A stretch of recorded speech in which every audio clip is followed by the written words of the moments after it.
आप इस काली पंखों वाले जीव को छोटे दूध वाले कबूतर के रूप में समझ सकते हैं, लेकिन इंडोनेशिया में यह खाने की मेज पर एक आम अतिथि है। हालांकि अन्य स्थानों पर चमगादड़ को बीमारियों से जुड़ाव के कारण अशुभ प्रतीक माना जा सकता है। विशेष रूप से वैश्विक स्वास्थ्य संकट के बाद कई लोग चमगादड़ से दूर रहने लगे हैं, जबकि चमगादड़ कहते हैं कि यह अन्याय है। लेकिन इंडोनेशिया में स्थिति पूरी तरह से अलग है। इंडोनेशियाई लोगों के लिए चमगादड़ एक दिव्य स्वादिष्ट व्यंजन है। वे मानते हैं कि बीमार होना भगवान की इच्छा है। इसके अलावा चमगादड़ न केवल एक व्यंजन है, बल्कि यह शुभकामनाओं और स्वास्थ्य का प्रतीक भी है। ऐसे विचारों के कारण चमगादड़ का मांस बाजार में अत्यधिक लोकप्रिय है। व्यस्त बाजार में टहलते समय आप बहुत सारी चमगादड़ मांस की डीलरियां पाएंगे। हर ढब्बे के सामने ग्राहक लाइन में खड़े होते हैं। ढब्बे वाले न केवल ताज़ा चमगादड़ का मांस बेचते हैं, बल्कि विभिन्न पकाने के सुझाव भी प्रदान करते हैं, ताकि ग्राहक विभिन्न सामग्री के आधार पर सर्वोत्तम पकाने का तरीका चुन सके। चमगादड़ के पकाने के तरीके विविध हैं, जिसमें तलना, पका हुआ और ग्रिल करना शामिल है। प्रत्येक विधि चमगादड़ के मांस के अद्वितीय स्वाद को प्रदर्शित करती है। तो चमगादड़ मांस को स्वादिष्ट व्यंजन में पकाने की प्रक्रिया इंडोनेशियाई विशेष पारंपरिक तकनीकों से भरी है। रसोइये सावधानी पूर्वक हरा प्याज, अदरक, लहसुन, मिर्च और विविध मसालों की श्रृंखला तैयार करते हैं। ये मांस की गंध दूर करने और स्वाद बढ़ाने के लिए उपयोग होते हैं।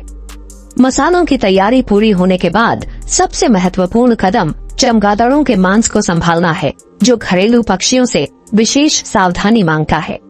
प्रसंस्करण के दौरान रसोइया सबसे पहले चमगादड़ों के गले के नीचे कट करते हैं।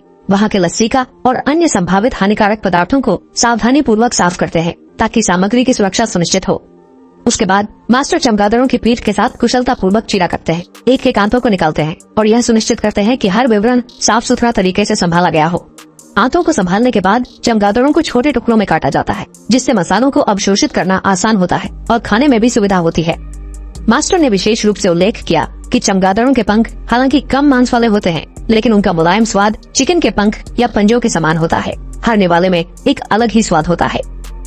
पकाने की प्रक्रिया में तैयार चमगादड़ों के मांस को पहले थोड़े समय के लिए उबालकर सतही बैक्टीरिया और खून की पानी हटा दी जाती है। इसके बाद रसोइया गरम कढ़ाई में तेल डालते हैं और तेजी से प्याज, अदरक, लहसुन और छोटे मिर्च का तड़का लगाते हैं। जब इन मसालों से गहरा खुशबू निकलने लगे, मास्टर उबले हुए चमगादड़ों के मांस को कढ़ाई में डालते हैं और तेज आंच पर तेजी से भूनते हैं। तेजी से पकाने पर मसालों के रस और चमगादड़ों के मांस का परिपूर्ण मेल होता है, जो एक सुगंधित और स्वादिष्ट व्यंजन तैयार करता है। बेशक तड़का लगाने के पारंपरिक तरीके के अलावा कड़ी में बेक किए हुए चमगादड़ों को भी विशेष रूप से पसंद किया जाता है। इस व्यंजन की बनाने की प्रक्रिया सरल है, लेकिन इसका स्वाद अनोखा है। पूरी चमगादड़ को बिना काटे हुए पूरे रूप में गर्म पैन में डाला जाता है। इस तरह से न केवल मांस की अखंडता बनी रहती है, बल्कि चमगादड़ के हर हिस्से को कड़ी के सार को समान रूप से अवशोषित करने का मौका भी मिलता है। घने कड़ी में उचित मात्रा में नारियल दूध डालने से न केवल व्यंजन में मलाईदार स्वाद और मुलायम बनावट बढ़ती है, बल्कि पूरे व्यंजन का स्वाद और भी समृद्ध और परतदार हो जाता है।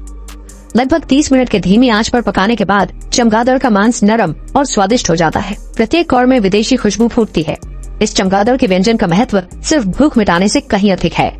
यह स्थानीय इंडोनेशियाई परंपराओं का सम्मान है और प्रकृति के आशीर्वाद के प्रति आभार व्यक्त करने का तरीका है। तो दोस्तों, ऐसा चमगादड़ का व्यंजन आपको कैसा लगता है? क्यों न अपने दोस्तों को टैग करें और इसे साथ में आजमाएं। लाइक और फॉलो करें। मिलियन साधारण सुपरस्टार की यात्रा में जुड़े।